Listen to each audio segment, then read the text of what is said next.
주 장관의 경우는 비교적 스타일 쪽에 아쉽다 하는 말씀을 듣는 것 아닌가 생각을 합니다.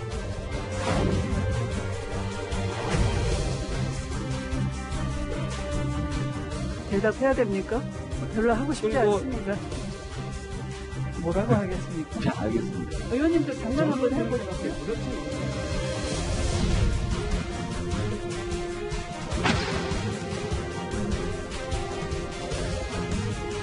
그 자리에 계시는 한 공직자로서 합당한 처신을 하는 것이 맞다고 생각합니다.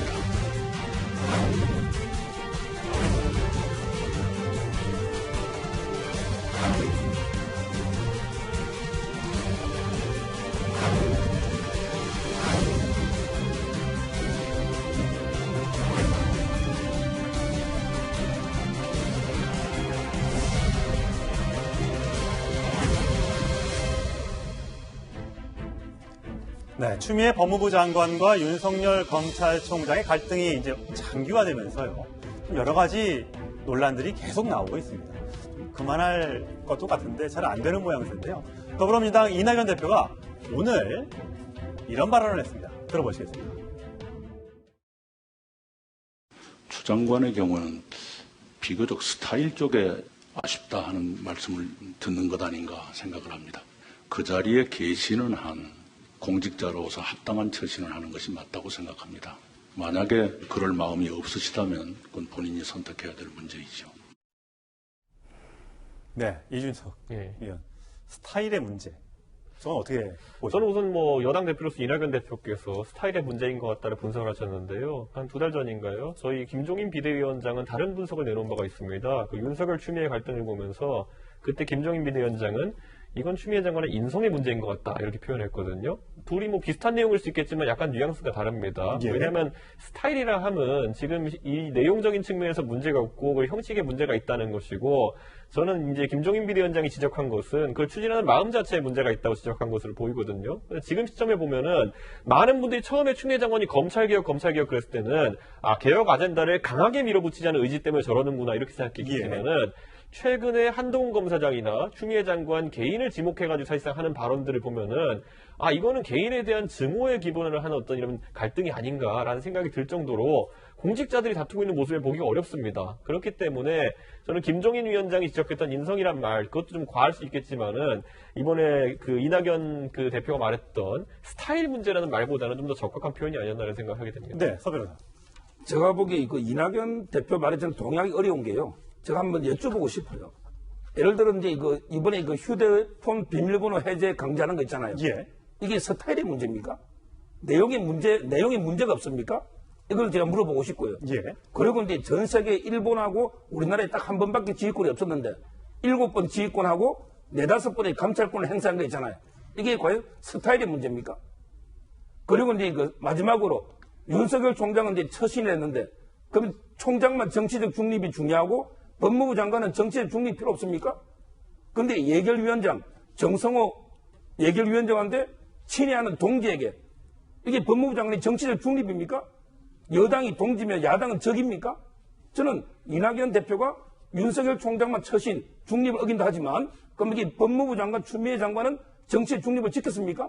저는 이런 이제 여러 가지 도저히 납득할 수가 없는 이낙연 대표의 이번에 말이. 네. 그래서 몇 가지 문제를 제기한 겁니다. 예. 자, 이낙연 대표가 지적했던 추미애 법무부 장관의 처신이 아닌 스타일의 문제, 어떤 게 있었는지 저희가 한번 모아봤습니다. 들어보시죠.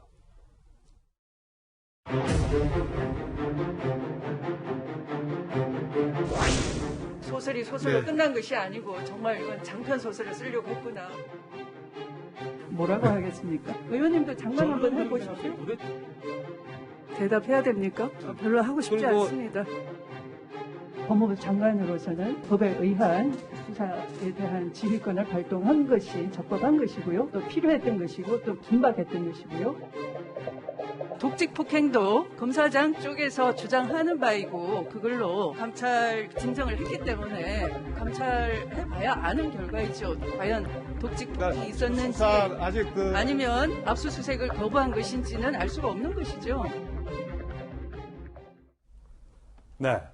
이현종 의원 네. 보시기에는 추미애 법무장관의 저런 스타일, 좀 강하게 밀어붙이는 듯한 저런 스타일은 네.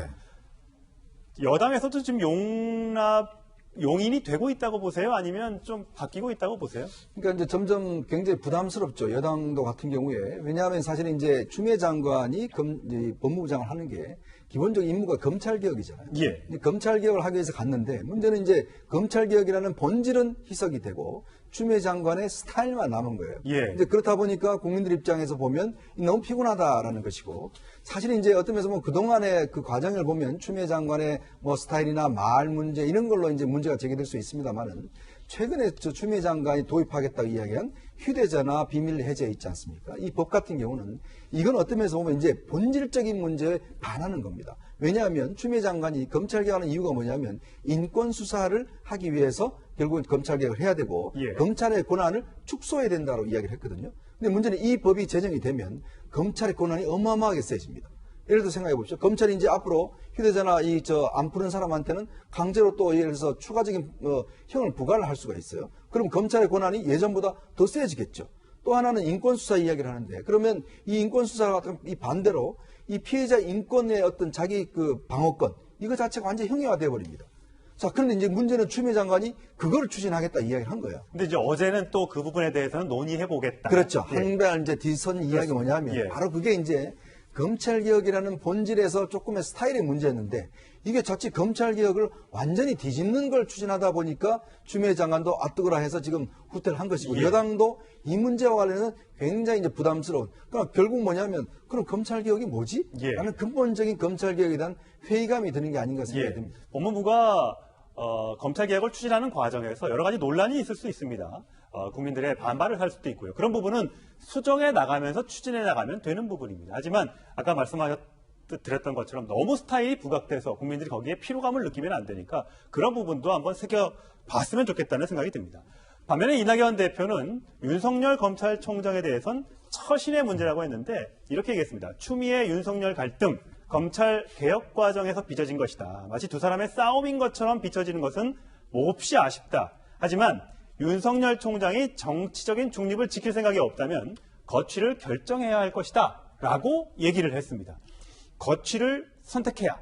이 부분은 그러면 사퇴를 압박했다고 봐야 되는 겁니까? 그런데 전제가 있잖아요. 정치적 중립이 생각이 없다면 이라는 전제가 있는 겁니다. 그러니까 사퇴를 압박했다고 저는 그렇게는 보지는 않고요. 예. 어찌 보면 앞부분에 정치적 중립성을 좀 지켜라고 얘기한 것 같아요. 그러니까 물론 검찰총장 입장에서 본인은 정치적 중립성을 잘 지켰다고 얘기할 수 있겠지만 지난번 국정감사에 나와서 했던 발언들이 정치적 중립성을 의심받을 수 있는 발언들이 몇 가지가 있었어요. 근데 그런 부분은 본인도 주의하셔야 된다고 저는 봐요. 왜냐하면 본인이 어떤 발언을 하게 되면 본인이 하는 수사가 영향을 받아요. 무슨 말씀을 드리고 싶은 거냐면 본인이 정치적 중립성이 없다고 의심을 받게 되면 자기가 열심히 수사해도 그 수사에 정치적 개입이 들어가 있다고 판단받을 수 있잖아요. 그럼 저는 절대 이게 검찰총장은 도움이 안 된다고 봅니다. 현직에 계시는 동안은 어쨌든 어떤 상황에서 정치적 중립성을 지키셔야 되고 정치적 발언을 가능한 안 하시는 게 좋다고 저는 봐요.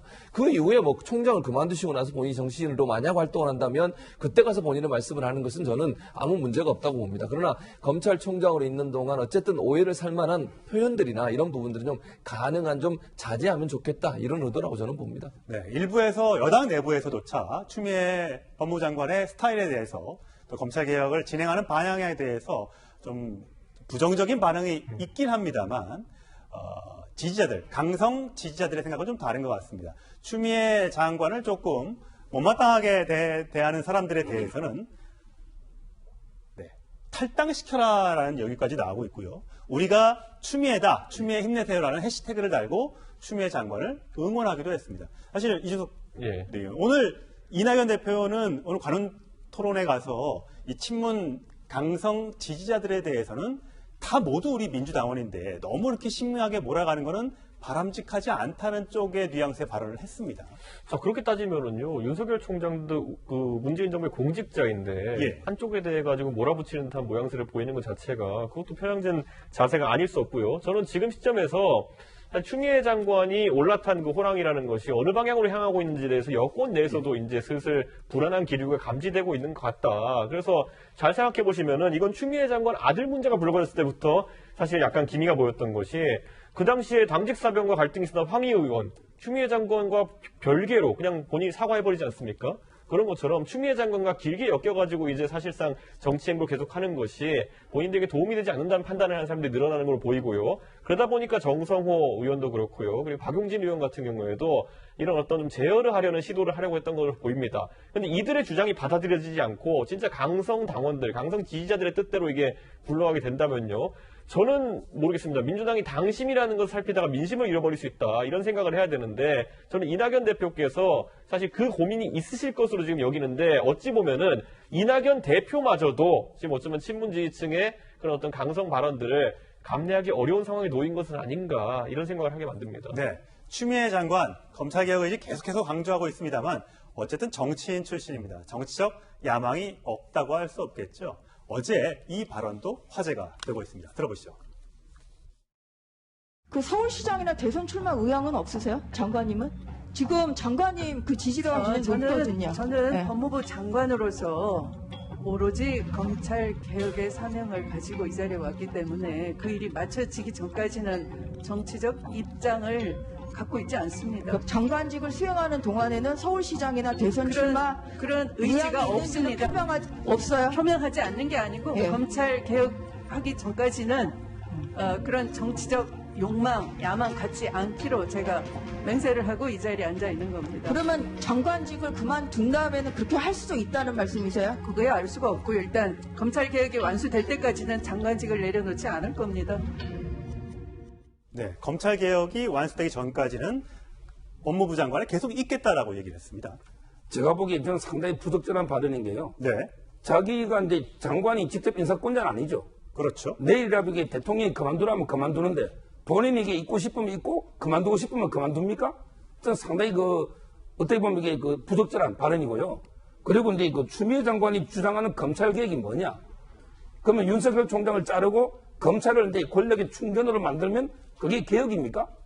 좀 윤석열 총장 처신에 문제 있다지만 윤석열 총장은 과거에 박근혜 대통령이나 이명박 대통령 다 수사를 해서 그래서 문재인 대통령이 파격적으로 두 단계 건너뛰어가지고 총장 임명해서 살아있는 권력도 수사해달라 이렇게 된 거 아닙니까? 예. 근데 지금 도대체 추미애 장관이 말하는 검찰 개혁이 완수라는 게 뭔지 저는 그 개념도 알 수가 없고 그리고 이제 그 인사권을 본인이 마음대로 있고 싶다. 그 인사권에 대해서도 상당히 부적절한 발언이다. 이렇게 저는 봅니다. 예. 윤종영, 정치인이다 보니까 발언이 굉장히 정치적인 거란 느낌은 사실 좀 들어요. 정치적 입장을 가지고 있지 않다. 의지가 없다. 간단하게 물었을 때는 서울시장 대권 도전 생각이 있습니까? 없습니다. 이러면 될 텐데 그런 뉘앙스지만 또 발언을 보면 또 그게 아닌 여러 가지 해석을 나올 수 있는 발언들이에요. 그래서 제가 정치부 기자를 한 30년 하면서 항상 하는 이야기가 있습니다. 후배들한테. 절대 정치인의 말을 꼬지겁대로 믿지 마라. 예. 나중에 되면 뒤통수 맞는다. 예. 그러니까 항상 보면 정치인이 자기 정책 꿈이 없다면 그냥 집에 가야죠. 예. 정치인의 꿈이 없다는 것 자체는 그거는 그때 당시 이야기일 것이고 지금 하는 행동 하나하나 자체가 자기 앞으로의 정책 행보를 놓고서 이제 하는 것인데 문제는 이제 앞으로 아마 여당 내에서도 이제 고민이 될 겁니다. 그 추미애 장관이 이제 검찰개혁을 완수하겠다고 이야기를 하는데 아마 이제 연말에 이제 개각도 이야기되고 있는 상황에서 아마 섣불리 추미애 장관을 아마 경질시키는 굉장히 어려울 거예요. 왜냐하면 지금 워낙 이제 윤석열 총장과 추미애 장관이 대립각이 있다 보니 누구 하나를 손들어 줄 경우에 한 사람의 패배로 지금 인식되는 가능성이 있거든요. 이제 그런 상황인데 문제는 이게 되면 될수록 더 여당에 짐이 되고 있다는 게 여당의 딜레마입니다. 사실 그렇다 보니 이렇게 할 수도 없고 저렇게 할 수도 없고 또 추미애 장관 입장에서 보면 지금 본인이 여러 가지 스타일 문제 또 정세균 총리도 좀 점잖으면 좋겠다 이야기를 하지만 정치적으로 보자면 자신은 5선 의원이고 그다음에 여당 대표를 지냈고 어떻게 면서 보면 두 사람이 나한테 조언할 위치가 있지 않다라고 이제 생각하는 거거든요. 그러면서 본다면 나는 나의 길을 간다라는 이제 그런 의미로 저는 익혀지는데 그래서 이제 추미애 장관은 어떤 면에서 보면 장관과 그다음에 지금 여러 가지 이런 행동 자체가 결국 이 행동 하나 자체가 자신의 향후의 정치적인 비전을 위한 행보가 아닌가 저는 그렇게 해석하고 싶습니다. 네. 자, 추미애 장관의 이런 정치적 포부에 대해서 야당에서는 이런 반응이 나왔습니다. 추미애 법무부 장관 뭐 굳이 저 의견을 들을 필요도 없지 않습니까? 그 시중에 나가서 길거리에 누굴 자꾸 물어봐도 추미애 장관 부적격이라고 하지 않습니까? 지금이라도 잘못을 인정하고 새로운 방향으로 가야 하는데 권력의 오만이란 게 그런 걸 못하지요. 국민의 힘이 빗대서 친문의 힘이 아니라 친문의 짐이다 라는 게 명백해지고 있다. 추 장관 신뢰도는 바닥이에요. 지금 일부 강상신문 지지자들 사이에서만 인기 있지 대다수 일반 국민 중도층 이상은 인기가 없어요. 끝났어. 네, 하필이면 화면에 정청래 의원하고 둘이 하태경하고 첨예하게 아마 붙었을 것 같은데 정청래 의원은 굉장히 힘내라 이렇게 응원을 하더라고요. 네, 저 교수님. 네, 아무래도 이제 뭐 여야가 서로 입장이 다른 거니까 그럴 수밖에 없다고 저는 보고요. 추미애 장관이 물론 저는 그러니까 본인이 하는 얘기는 그런 것 같아요. 검찰 개혁이 본인에게 주어진 임무이고 그 임무를 마치기 전까지는 본인은 정치적 야망은 없다. 근데 뭐 끝나고 나면 당연히 아니 본인이 정치를 얼마나 오랫동안 했습니까? 뭐 5선까지 한 분이고 이러니까 제가 볼 때는 뭐 당연히 장관직을 끝나고 나면 또 정치인으로 돌아오시겠죠. 그야 뭐 물어보지 않아도 뻔한 일인 것 같고. 다만 이제 본인은 아마도 이런 여러 가지 논란 가운데서 본인이 정치적으로 뭔가 뜻을 가지고서 행동을 하는 게 아닌가 이렇게 비춰지는 것에 대한 부담이 있는 것 같아요. 왜냐하면 어쨌든 검찰 개혁이라고 하는 본인의 생각이 있는데 그걸 행동하는 과정에 있어서 어쨌든 정치적으로 본인이 뭔가 얻기 위한 행동으로 비춰지는 것에 대한 부담감 이런 부분들이 있어서 아마 그렇게 얘기하신 것 같고 아마 전주 의원이 지적하시는 것도 사실 그런 부분을 지적한 것 같아요. 근데 그분을 명확하지 않았을 때는 본인이 하는 행동 자체가 정치적으로 또 오해를 받게 돼서 그분에 대한 부담감을 털어내기 위해서라도 아마 그렇게 발언하지 않았을까 이런 생각이 듭니다. 네. 검찰개혁과 관련된 일입니다만 이 대검의 특활비 논란이 계속되고 있습니다. 추미애 법무부 장관은 계속해서 이 부분을 문제 삼고 있는데 그 목소리도 들어보시죠. 서울중앙지검에는 특활비가 내려보내지지 않아서 고충을 겪고 있다. 검찰총장의 주머니 돈처럼 쓰이고 있다. 장관의 발언으로 촉발된 문서 공정. 이 원인이 어떻게 보면 굉장히 이상해진 겁니다. 여기에 대해서는 좀 사과를 해야 되지 않겠습니까? 이런 사건과 관련하여 필요한 수사비가 내려갔지 않다라는 그런 일선의 의혹이 있다. 그리고 그거에 대한 보고를 하라 그랬는데 아직 보고조차 못 받았다라는 것이고요.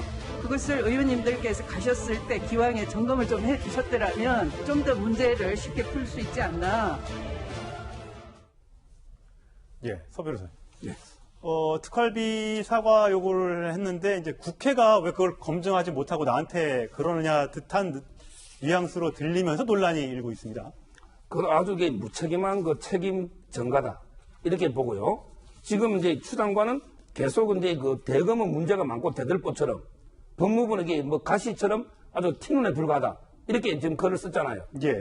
근데 대검은요 중앙지검도 예전대로 보내주고 원래 수사 업무의 기밀을 요하는 데 쓰기 때문에 제가 보기에 대검은 큰 문제가 없어요. 근데 법무부 있잖아요. 법무부 검찰국은 물론 이제 검사들의 인사권 행사잖아요. 인사권 행사하는데 세평 수집하는데 돈이 필요하다 이러는데 관계 세평을 수집하는데 무슨 이게 특수활동비가 필요합니까?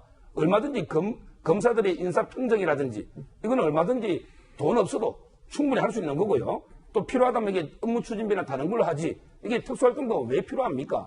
저는 지금 분명히 법무부는 문제가 있고 검찰은 큰 문제가 없는데 추 장관은 오히려 반대로 마치 대검은 윤석열 총장이 자기 주머니 돈처럼 쓴 것처럼 계속 공격하고 법무부는 아무 문제가 없다고 하는데 저는 정말 적반하장이다 이렇게 보는 거예요. 영수증이 필요 없는 특활비라고는 하지만 국민들의 세금이로 만들어진 특활비입니다. 양쪽이 문제가 없다면 법무부도 대검도 그 부분에 대해서 일정 부분은 국민들한테 공개해서 검증을 받을 필요가 있다고 저는 좀 생각을 합니다. 자, 이것도 추미애 장관의 스타일인지는 모르겠습니다만 특활비 봉투, 이 봉투 가지고 논란이 있었습니다. 참 봉투 별거 아닌데요. 한번 들어보시죠. 당연히 대검과 같이 이런 특수활동비가 필요한 부서이고요. 그래서 거기서 집행하는 건 아무런 문제가 없고요. 봉투에 담아서 줬다를 자꾸 문제 삼으시는데 현금 지급을 말씀드리는 겁니다. 정확하게 얘기하면 현금을 그냥 줍니까? 봉투에 담아서 주지? 장관께서 얘기를 위해서 무슨 말씀하셨냐면 봉투 돌리는 것이 아니다라고 이야기를 했기 때문에 봉투에 대해서 제가 지적합니다. 그래서 그것을 돈봉투 만찬 사건의 용도에 맞지 않게 잘못 집행된 회식비처럼 쓴 그런 것을 빗대서 말씀하시면 조금 유감이다 이런 말씀을 드리고요. 이 검찰 개혁은 어디 가고 이 봉투만 남아서 저 얘기 좀 설명을 좀 필요할 것 같아요. 그러니까 이제 지금 봉투 이야기가 나온 게 아시겠지만 예전에 이영렬 서울중앙지검장하고 또 안태근 검찰국장이 식사하는 자리에서 서로 특활비를 가지고 서로 격려한다는 차원에서 한 100만 원씩 넣어서 봉투를 나눠준 적이 있습니다. 예. 그러니까 보통 이제 검찰이 특수활동비를 법무부와 검찰 이런 만날 때 그렇게 이제 주는 어떤 의례가 있나 봐요. 그래서 근데 문제는 그게 문제가 돼서 당시에 문재인 대통령 지시를 해서 수사를 해서 김영란법 위반으로 기소가 돼서 결국 대법원에서 무죄가 됐습니다. 자, 근데 그 문제를 지난번 예결위 때 자, 그럼 지금 검찰국에 있는 10억 원의 특활비를 어떻게 쓰느냐? 봉투를 나눠주느냐라고 이야기를 했더니 추미애 장관이 봉투를 나눠준 적 없다라고 이야기를 하는 거예요. 그래서 오늘 조수진 의원이 이 이야기를 하면서 네. 예, 이 봉투 문제에 대해서 지금 아니 그 봉투를 갖다가 준 게 아니냐. 그러니까 돈 넣어서 주면 봉투에다 넣어주지 않습니까? 그러니까 봉투에 넣어서 줬다는 거예요. 아, 그때는 봉투 준 적이 없다고 하더니 왜 이제 와서는 또 봉투에 넣어서 돈을 줬다고 하느냐라고 이제 지금 이야기를 하는 겁니다. 그러니까 뭐냐면 결국 법무부 특활비를 왜 일반적인 검사라든지 검찰국 내에 있는 검사들한테 나눠주느냐 이것 또한 잘못 쓴 게 아니냐 바로 이런 지점에 있는 것인데 추미애 장관은 지난번에는 전혀 뭐 이렇게 봉투를 나눠준 적이 없다라고 이야기를 하니 이 이야기가 모순되니까 바로 이제 이 문제를 조 의원이 지적을 한 겁니다. 예. 참 공부할 것도 참 많고 따라잡기도 참 어려운 부분이라서 제가 함부로 말씀드리기가 어려운데 아까도 앞서도 말씀드렸습니다만 검찰 개혁 문제 또 처신의 문제 여러 가지 얽혀있는 부분들이 많습니다. 그런데 이 부분을 계속해서 논란을 두면 계속 그게 확산될 수 있기 때문에 청와대에서 또 정부 여당에서 이 부분은 좀 잘 자제를 양측에 요청하는 것이 바람직하지 않을까 그런 생각이 듭니다.